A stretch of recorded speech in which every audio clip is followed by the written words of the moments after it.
વસનારો આદિવાસી સમાજ એ સભ્યતામાંથી આપણે આવીએ છીએ. એ હું નથી કહેતો, એ ઇતિહાસકારો કહે છે. તમે જોઈ લો, તમે હડપ્પાની સંસ્કૃતિની વાત આવે એમાં આપણા અવશેષો મળે છે. મેસોપોટેમિયા સંસ્કૃતિની વાત આવે એમાં આદિવાસીના સભ્યતા અને અવશેષો મળે છે.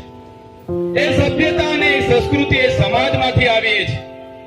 ત્યારે જે લોકો આ વિસ્તારમાં અભયારણ્ય લઈને આવ્યા છે, જે લોકો આ વિસ્તારમાં સોલાર પ્રોજેક્ટ લઈને આવ્યા છે, ત્યારે અભયારણ્ય લાવનારા એ જંગલ ખાતા વાળાને પણ હું કહેવા માંગુ છું, આ જમીનો આદિ અનાદિ કાળથી વસનારા અમારા આદિવાસી પૂર્વજોની જમીનો છે. તમારું જંગલ ખાતું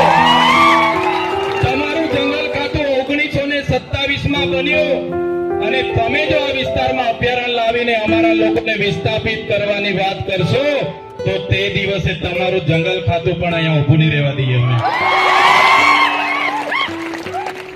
જ્યારે ઉકાઈ ડેમ બનતો હતો ત્યારે આપણા લોકોએ ગામડા ખાલી કર્યા.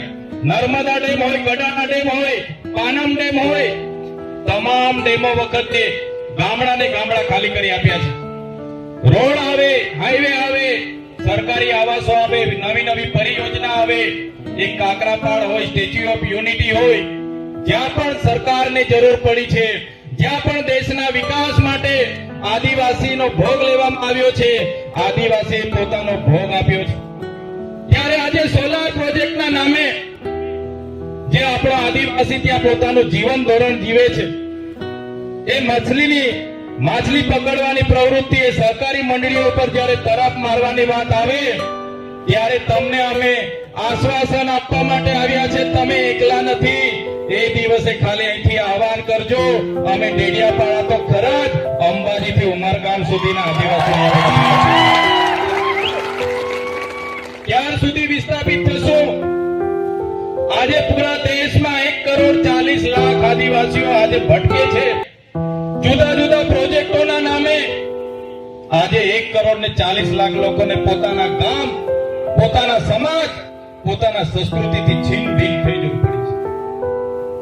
આજે આપણા વિકાસની વાત આવે ત્યારે આ સરકાર, મોંઘી સરકાર સાંભળતી નથી, પણ આદિવાસીઓના ભોગે ઉદ્યોગપતિઓના વિકાસમાં સરકાર માને છે. ત્યારે સાથીઓ, એક થવાની જરૂર છે. આજે તમારો વારો છે. વ્યારાવાળાનો વારો આવશે આવનારા દિવસોમાં. કેવડિયાવાળાનો, માલ સામોટ હોય, સાપુતારા હોય, જે પણ પ્રોજેક્ટો આવે છે,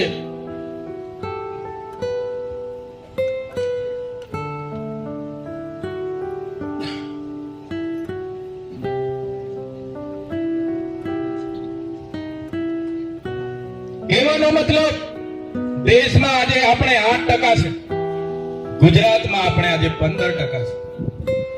પણ આદિવાસી આજે ધર્મ સંપ્રદાય હોય, પાર્ટી હોય, સંગઠનો હોય, બધામાં વેચાયેલો છે. એક નથી થતો. ઘણીવાર એવું થાય છે કે આજે સોનગઢવાળાનો વારો છે, એ લોકો એમના પર આવશે, એ લોકો જાણે, આપણે નથી જવું.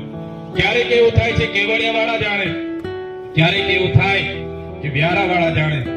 પણ આપણે સ્ટેચ્યુ ઓફ યુનિટી માટે જમીન સંપાદન થતી હોય, ઉકાઈ માટે લડવું હોય કે વ્યારાની હોસ્પિટલ માટે લડવું હોય, આપણે બધાએ એક થઈને લડવું પડશે. ત્યારે જ આ સરકારને આપણે અહીંથી ખદેડીને ગઈશું, નહીં તો આવનારા દિવસોમાં બિસ્તરા પોટલા લઈને મજૂરી માટે તૈયાર થઈ જવું પડશે. સાથીઓ, આજે બધા આગેવાનોએ લિસ્ટ બતાવ્યું. સાચી વાત છે. ઘણી જગ્યાએ અમે આનંદભાઈ પટેલ અને બીજા સાથીઓ સાથે અનેક આંદોલનોમાં ભેગા થઈએ તો લોકો અમને ફરિયાદો કરે, પણ જે લોકો નથી આવતા એમને કોઈ પૂછવા માટે તૈયાર નથી. ત્યારે જે સ્થાનિક લોકો આપણા જાતિના સર્ટી પરથી ચૂંટાઈને જાય છે, આપણું પ્રતિનિધિત્વ કરવા માટે આપણે વિધાનસભા અને લોકસભામાં મોકલીએ છીએ, પણ આપણું પ્રતિનિધિત્વ કરવાને બદલે પાર્ટી વશ થઈને જાય છે. ત્યારે એવા લોકોને પણ ઓળખવાની જરૂર છે.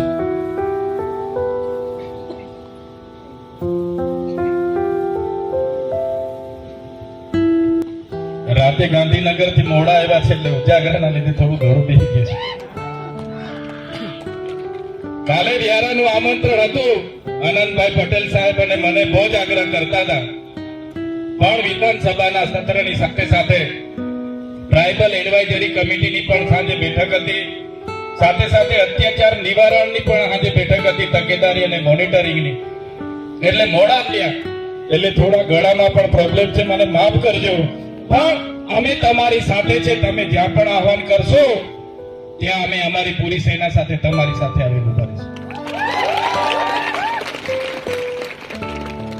ક્યાં સુધી આઝાદીના અમૃત મહોત્સવ એક બાજુ થાય છે, એક બાજુ આપણે શિક્ષણ માટે લડીએ, પીવાના પાણી માટે લડીએ, રસ્તા માટે લડીએ. એ લોકોના દિવસે ને દિવસે વિકાસ થતો છે અને આદિવાસી દિવસે ને દિવસે આજે બેઘર થતો જાય છે. એટલે વધારે વિશેષ નથી કહેતો, પણ અમે તમારી સાથે છે. જ્યાં પણ જરૂર પડશે આદિવાસી સમાજ યાદ કરશે. અમે પક્ષ પાર્ટી ભૂલીને પણ આદિવાસી સમાજ માટે લડતા રહીશું અને આવનારા દિવસોમાં લડીશું. અમે જે પણ પાર્ટીઓમાં છે એ પાર્ટીઓ વાળા કદાચ ક્યારેક એવું કહી દે કે તમે આદિવાસી સમાજનો બોલો છો એ નહીં બોલવાનું, તે દિવસે સૌથી પહેલા પાર્ટીઓના પાટિયા પણ અમે ઉતારીને મૂકી દઈશું. સમાજ એ સર્વોપરી છે. આદિવાસીના જાતિના દાખલા પરથી અમે ચૂંટાઈએ છીએ. જે દિવસે કોઈ પણ પાર્ટી અમને ટિકિટ આપી દે, અમે ફોર્મ ભરી દઈએ, પણ જાતિનો દાખલો નહીં મૂકીએ, તે દિવસે અમે અમારું